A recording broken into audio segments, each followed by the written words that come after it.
Wapol? Saba! Wapol! Saba! Wapol? Saba! Ano, ulit? We meet again! Obvious naman. Ang dahil mo sinabi kanina. You did. Gusto mo bang ulitin ka? Hindi na. Okay na. Marahil na hindi mo na rin natatandaan noon.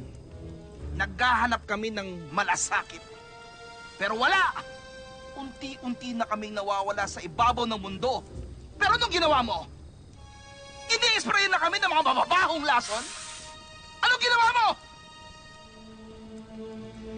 Diba, nung bata tayo, sinabi natin sa isa't isa na poprotektahan natin ang kaharian ng mga prutas. Anong ginawa mo?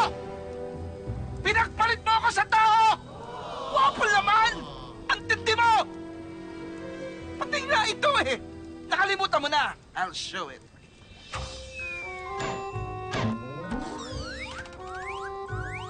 Ano? Natatandaan mo? Tayo nga. Are you ready? Let's go. Naalala mo na? One more time. One more time?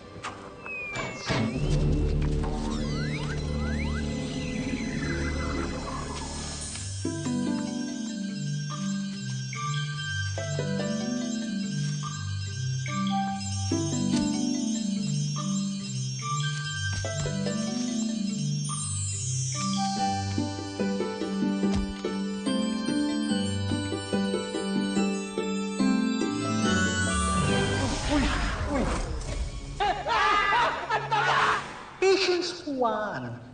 Ang bayabas na hinog sa pilit ay hindi masarap sa sinigang. Sir Juan, pasok na daw po kayo. Luto na ang merienda.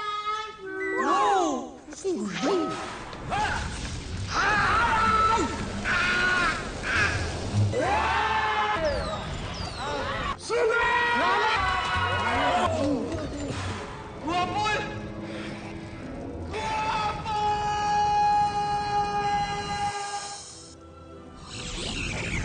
Naalala ko na. Everything I remember! Yes! Naalala ko na! Yes! Naalala mo na lahat, Papa? Oo! Naalala ko na!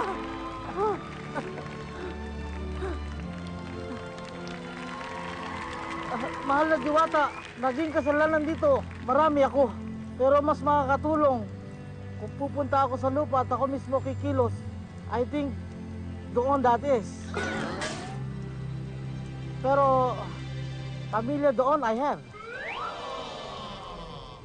Guaplets, worry do not.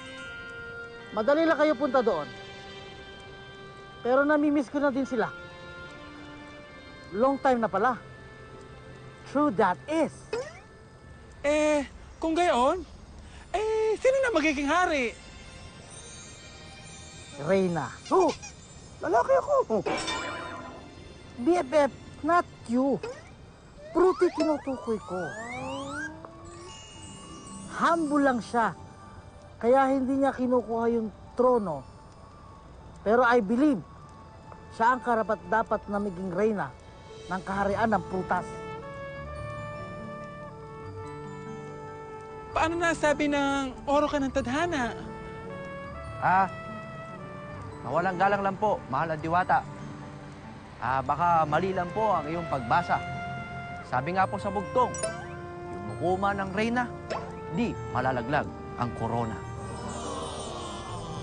At saka, kung pwede lang bumoto, ikaw ang iboboto ko. Talaga? Baka pwede ikaw na din ang aking first gentleman. Hindi naman siya ako, ikaw, no? Sinabi ko lang, marupok ka pala. Hindi na okay na ako. Mahal na Diwata, kahit makulit at maingay, at kahit nagtatanim si Saba ng sama ng loob, si Saba ay isang mabuting leader. At naniniwala ako na kaya niya ipagtanggol ang kaharian ng prutas! Woo!